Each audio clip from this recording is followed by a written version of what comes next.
All right. Hello, and welcome to this segment of the show where we do OCD and Anxiety FAQ or frequently asked questions. And in this episode, I'm going to be answering the question, what do these intrusive thoughts mean? And this is kind of paraphrased because, the person who submitted this question was, listing off very, very specific intrusive thoughts that are, just and the thing is I wanted to broaden the question a bit because hyper focusing on the specific intrusive thought itself is kind of, it's not helpful, it's not relevant, and really we want to apply the same philosophy to any intrusive thought. So for those of you again that are looking for help, I have some links down in the notes, so please check those out.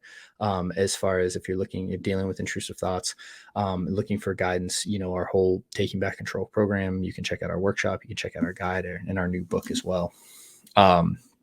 Just so you guys have some resources along with this video, of course, and episode.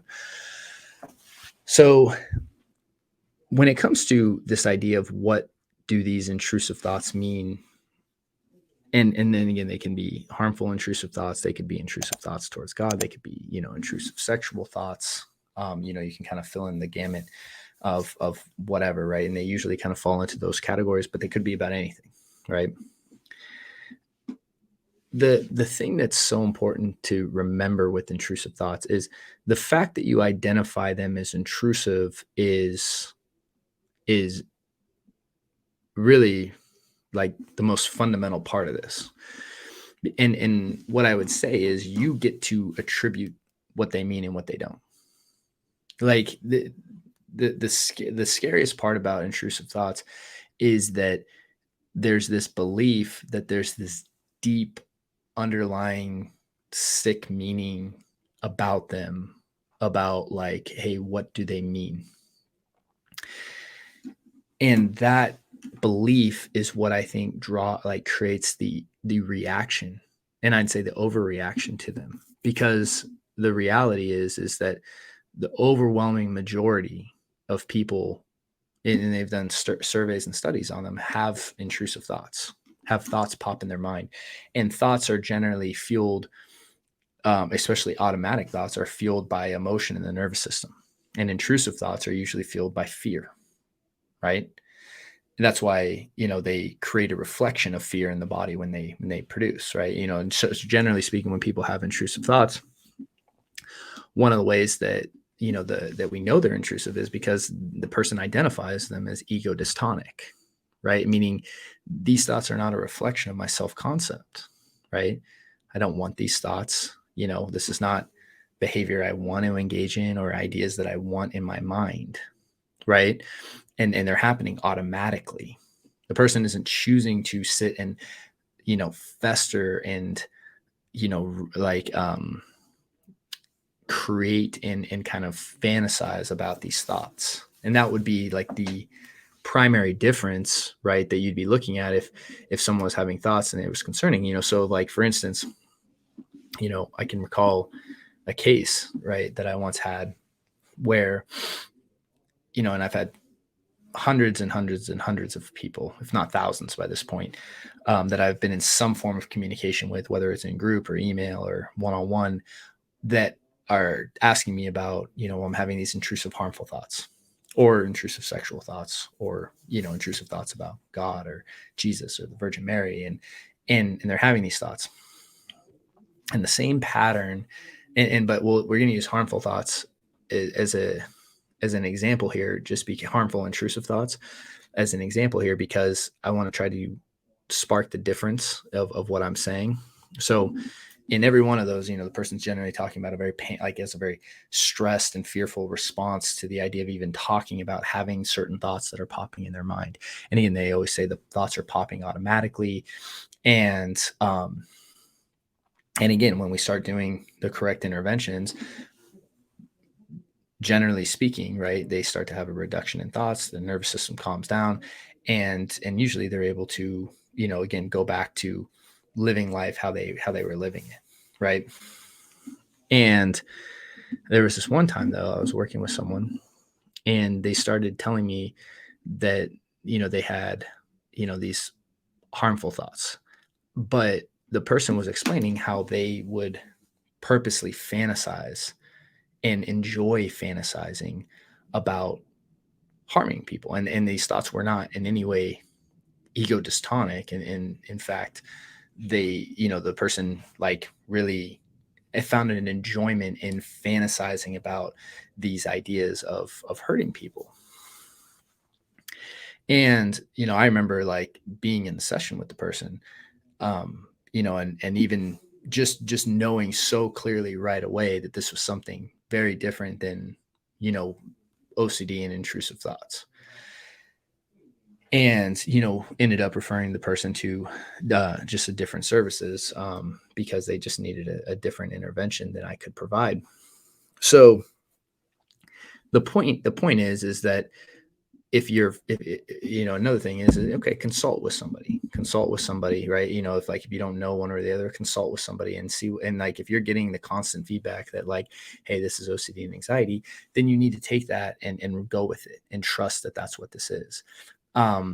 Because when it comes to what do these intrusive thoughts mean, like what we're talking about here is automatic thoughts that are kind of appearing in your conscious awareness and that you don't want, and that they don't reflect what you want to do and any of that. Right. And what the problem is, people go into this idea of like, what does this mean? Is this something like deep in my psyche and X, Y, and Z? And in my experience, it's like, no, you get to determine what they mean. Most people that have intrusive thoughts just literally brush them off. Right. It's actually your belief that they do mean something and that they are this terrible thing that actually causes the reaction that then causes you to spin and spiral about them, where most people are able to just notice a thought and dismiss it.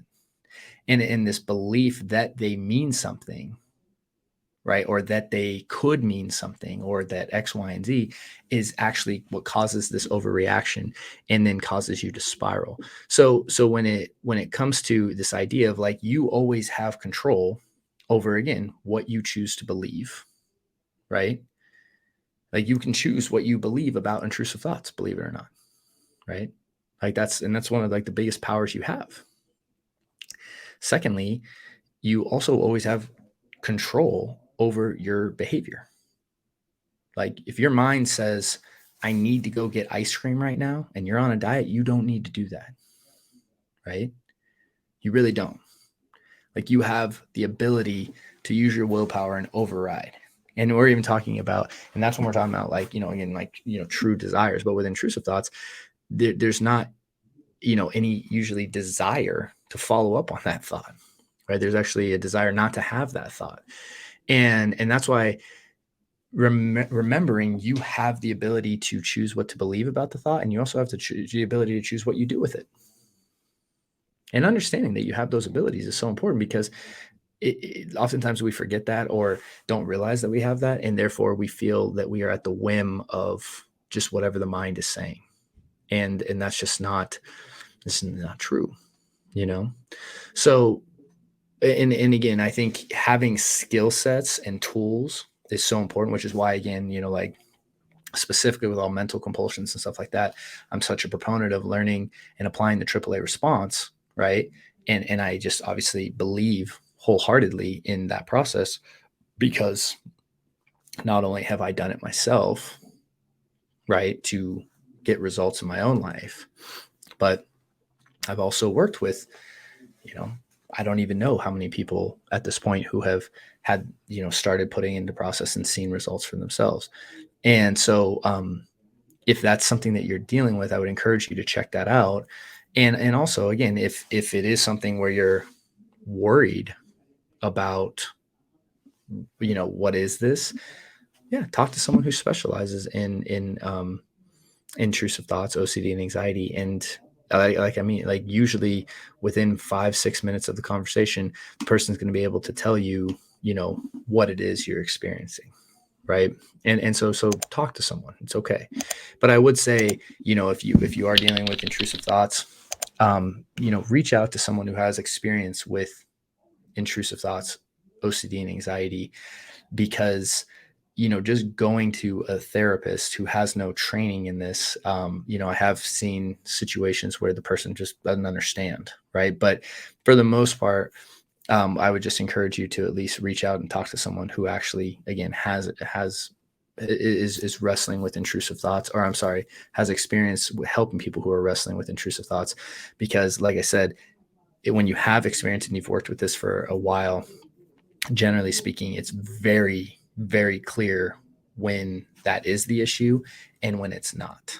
Okay. So anyways, that's what I would say. And I hope this was helpful with this new series. And yeah, other than that, hope you have a great week. And I look forward to seeing you on the next episode. Take care. Hey there, hope you enjoyed that recent video. We really would appreciate your support real quick if you could like and subscribe to our channel. And if you're looking for help with OCD and anxiety, please check out the links below or visit restoredminds.com, as we'd be happy to help you on your journey.